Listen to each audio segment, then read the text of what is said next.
On m'a demandé aujourd'hui de couvrir un petit peu finalement ce qu'on peut appeler l'espace thérapeutique dans le domaine des pathologies auto-immunes et comment, au-delà d'une indication initiale, évidemment, des nouveaux produits peuvent avoir des indications un peu plus larges. Et donc, je vais vous parler de ce qu'on appelle aujourd'hui le continuum des maladies auto-immunes et auto-inflammatoires et les implications thérapeutiques qu'ont ce concept.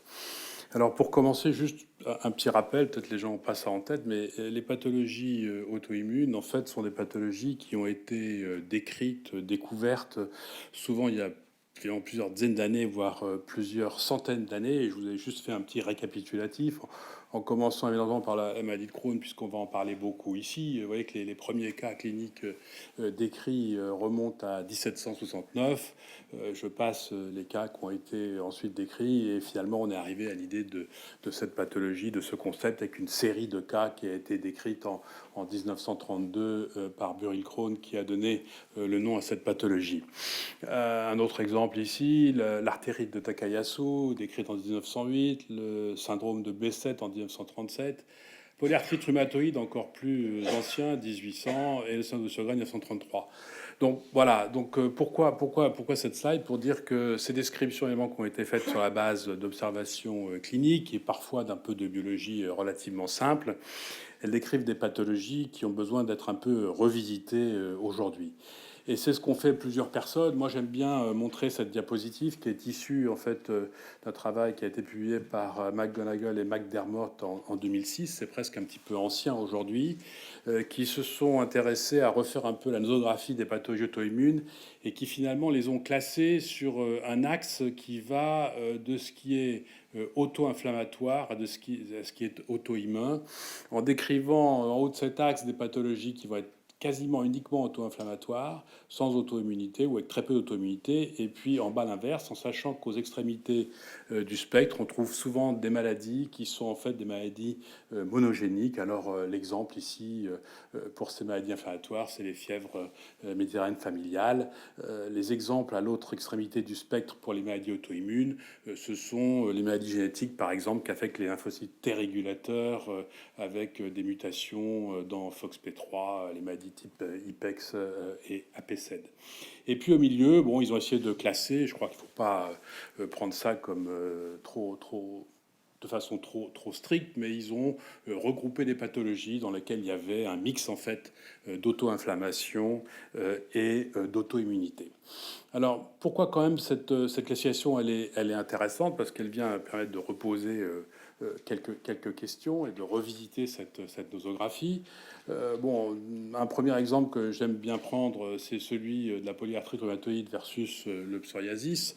La polyarthrite rhumatoïde, c'est un patient qui va être vu en général d'abord par un rhumatologue, mais il se trouve que parmi les patients qui ont une polyarthrite rhumatoïde, il y a environ plus 20-25% de patients qui ont en fait du psoriasis également. Et à l'inverse, le psoriasis, c'est une maladie qui va être vue par un dermatologue, alors que chez ces patients, on trouve aussi 20-25% de, si ce n'est plus, de pathologies articulaires associées.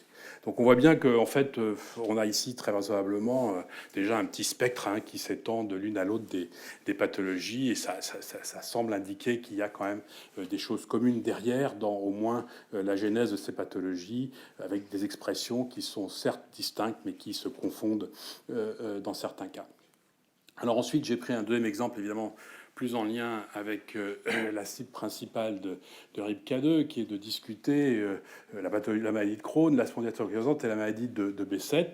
Et vous allez voir pourquoi, parce qu'elles partagent un certain nombre de symptômes cliniques qui ne sont pas les symptômes principaux qui caractérisent ces pathologies, mais qui sont des symptômes extrêmement, des pathologies extrêmement fréquentes associées à la pathologie principale. Donc, la maladie de Crohn, vous savez qu'au départ, on l'a dit, je ne vais pas revenir dessus, c'est essentiellement une maladie inflammatoire chronique du système digestif. La spondylarthrite ankylosante, c'est un rhumatisme inflammatoire chronique avec des inflammations des tendons et des ligaments. Ce sont les pathologies principales associées à ces maladies. Et quant à la maladie de Besset, c'est une maladie dans laquelle il y a des ulcérations orales ou génitales récurrentes et fréquentes qui caractérisent cette pathologie. Mais si on rentre un peu dans le détail de chacune de ces pathologies, on voit que chacune a aussi des pathologies en dehors de ce qui caractérise ces maladies. Par exemple, en ce qui concerne la maladie de Crohn, vous avez en fait des atteintes extrêmement fréquentes rhumatismales, 20% en périphérie et aussi des atteintes axiales avec une spondyarthrite. Voilà, ça nous rappelle quelque chose. Il y a des atteintes cutanées extrêmement importantes avec 20% d'aphthose buccale. Et puis des atteintes ophtalmologiques très fréquentes avec une uvéite qui est vraiment très souvent associée à cette pathologie. Et je passe sur les autres atteintes. Pourquoi c'est important de noter la fréquence de ces pathologies associées, pas pathologies, de ces symptomatologies associées à cette maladie de Crohn?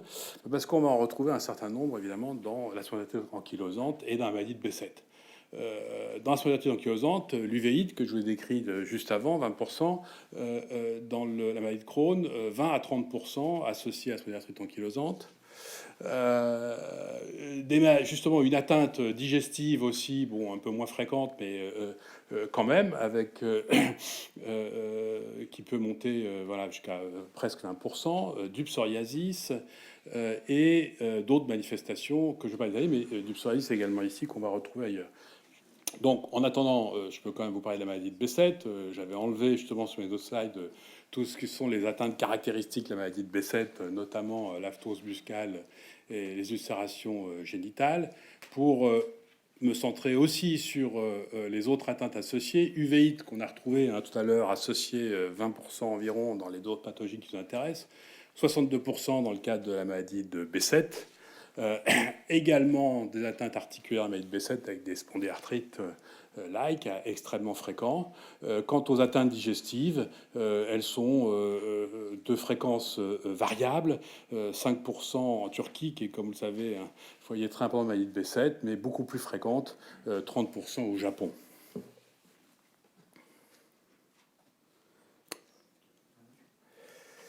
Donc, ce que je vous ai dit jusqu'à présent, c'est pour vous faire passer cette notion que même si on a des pathologies qui sont définies pour une atteinte principale, voilà, donc une atteinte principale, c'est tout ce que je vous ai dit ici, qui est ciblée sur des tissus particuliers. Il y a une association d'atteintes sur d'autres tissus qui est évidemment tout à fait notable et qui est importante quand on va envisager les traitements. Alors donc ce que j'ai appelé ce regroupement clinique qu'on a vu entre différentes pathologies correspond aussi à une certaine forme de recoupement moléculaire sur ce qui en fait sous-tend la physiopathologie de ces pathologies. Et il a été montré maintenant avec des études génétiques modernes qu'un très grand nombre de gènes dits de susceptibilité sont partagés par de nombreuses de ces pathologies. J'ai pris quelques exemples ici. Par exemple, encore une fois, puisqu'on s'intéresse au Mickey, sorti d'une étude qui n'est pas si vieille que ça, voici un ensemble de gènes qui sont des gènes de susceptibilité pour ces pathologies.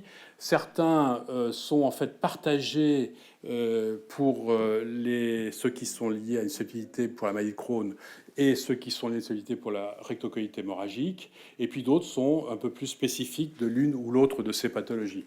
Mais ce qui est intéressant, c'est que ces gènes-là, ces gènes de susceptibilité, on les retrouve associés à tout un tas de pathologies, dont certaines dont je vous ai parlé précédemment. Donc voilà, ça sous-tend aussi que les mécanismes physiopathologiques à l'œuvre pour le déclenchement de ces pathologies sont quand même essentiellement très partagés. Je vais maintenant insister un petit peu plus sur ici un gène qui m'est très très cher, qui est le récepteur alpha à l'interleukine 2, qu'on retrouve présent dans beaucoup de ces pathologies. Pourquoi est-ce que je vais m'intéresser à lui? Parce que pour moi, une des grandes révolutions dans la compréhension de la physiopathologie des maladies auto-immunes, ça a été la découverte il y a maintenant quelques dizaines d'années, des lymphocytes dits T régulateurs, qui sont des cellules qui contrôlent les lymphocytes T effecteurs, qui sont ceux qui attaquent les tissus ou aident à la production des anticorps qui vont attaquer les tissus et qui donc vont être directement responsables de la pathologie auto-immune. Ce qui était intéressant avec les découvertes des T régulateurs, c'est qu'on a montré, par exemple, chez la souris, que quand on déplète efficacement les lymphocytes T régulateurs, on déclenche immédiatement chez la souris un ensemble de pathologies auto-immunes multi-organes et une grande inflammation qui va en fait tuer les souris en l'espace de 3 semaines. Pourquoi c'est une observation particulièrement intéressante? Parce que ça développe un concept qui était là tout à fait nouveau, qui est que chez chacun d'entre nous en bonne santé, on a dans notre organisme des lymphocytes T effecteurs qui n'ont qu'une envie, c'est d'aller attaquer nos tissus sains, et qui ne le font pas uniquement parce qu'il y a des T régulateurs qui les contrôlent. Ça paraît un peu bizarre, ça a été sélectionné au cours de l'évolution, et c'est une réalité. Donc, une fois qu'on fait ce constat, on se dit, voilà, qu'est-ce que c'est la santé immunologique? C'est d'avoir en fait une balance appropriée entre les T effecteurs et les T régulateurs qui les contrôlent. Et qu'est-ce que c'est qu'une pathologie auto-immune?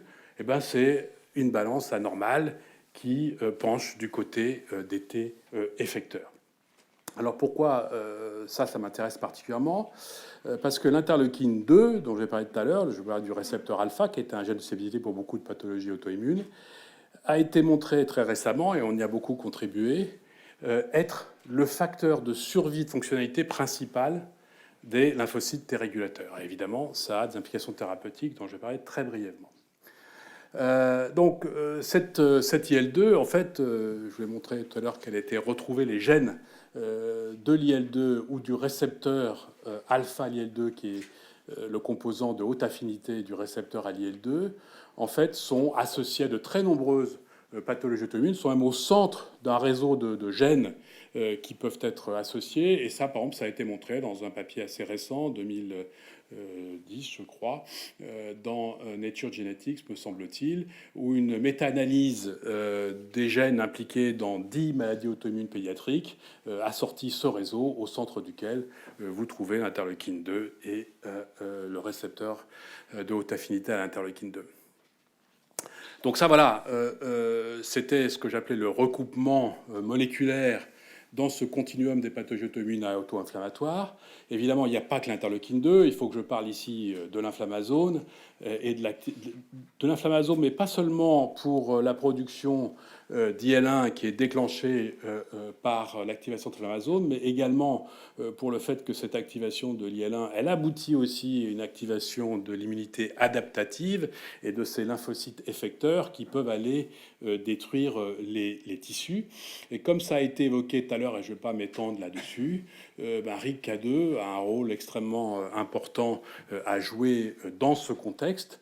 On a parlé beaucoup de l'activation NOD2 par des bactéries, mais c'est le cas aussi pour les infections virales. Et on a un déclenchement de l'inflammasome avec ce type d'activation. Donc ici aussi, un ensemble de substrats moléculaires qui sont très partagés par la physiopathologie de plusieurs maladies auto-immunes. Et donc tout ça, ça a des implications thérapeutiques. Il y a évidemment un recoupement thérapeutique qui est qu'on attend comme tout à fait évident, une fois qu'on a vu à la fois ces recoupements cliniques et ces recoupements moléculaires. Il y en a que vous connaissez parfaitement. On a mentionné tout à l'heure la maladie de Behçet. Voici les traitements principaux de la maladie de Behçet qui sont listés ici et qui vont d'immunosuppresseurs à, par exemple, d'anti-TNF dont on a beaucoup parlé. Vous voyez que ces mêmes traitements, quasiment tous, sont utilisés de façon importante dans les traitements de la maladie de Crohn et de la spondylarthrite ankylosante. Nous-mêmes, on va revenir à l'IL-2, puisque moi, je développe l'interleukine 2 à faible dose comme traitement des pathologies auto-immunes. On a fait récemment ce qui a été le premier basket trial d'une molécule dans un grand nombre de pathologies auto-immunes différentes. Le basket trial, c'est une notion qui est assez commune dans le domaine de l'oncologie, où quand on développe un médicament pour ses débuts, on le teste dans plusieurs pathologies pour aller essayer d'identifier ses propriétés et son champ d'activité. Nous, on l'a fait pour la première fois dans les maladies auto-immunes, et on a montré que l'interleukine 2 à faible dose, c'est pas l'objet ici, stimule les T régulateurs dans chacune de ces 11 pathologies auto-immunes et entraîne des améliorations thérapeutiques dans chacune de ces pathologies. Pourquoi je vous parle de ça? Parce que, évidemment, c'est pour en arriver à ce qui a été déjà évoqué par les orateurs précédents, c'est qu'aujourd'hui, dans le domaine du traitement des pathologies auto-immunes, il faut évidemment penser aux thérapeutiques combinées. Bien sûr, un traitement qui, à lui tout seul, permettrait d'avoir une efficacité thérapeutique formidable, ça serait formidable aussi. Mais l'association de ces différentes thérapeutiques est évidemment tout à fait souhaitable, possible et se développe extrêmement rapidement. Et tout ça me fait revenir justement à RIPK2 et à l'IL2. J'ai noté, je ne savais pas que le candidat médicament de RIPK2 s'appelait ODS 101. Il se trouve que le candidat médicament IL-2-Falodose, qui est développé par Il2 Pharma, la start-up qui pousse l'IL-2-Falodose, s'appelle ILT101. Hein, voilà, il y a quelque chose de, je ne sais pas de quel ordre ici, mais évidemment, on voit bien avec toutes les présentations que vous avez aujourd'hui que associer, quelle que soit la pathologie, une molécule qui va par exemple cibler le déclenchement du processus inflammatoire et une molécule qui va cibler le processus inflammatoire lui-même en le contrôlant, en stimulant les T régulateurs, a évidemment une logique évidente. Bon, c'est vrai avec d'autres molécules, mais c'est le message sur lequel je voulais terminer. Donc, dans cet espace extrêmement complexe des pathologies auto-immunes, où il y a, comme vous l'avez vu, beaucoup de recoupements cliniques, moléculaires, thérapeutiques, il y a évidemment, pour ce type de molécules, un espace extrêmement grand de développement. Voilà, merci.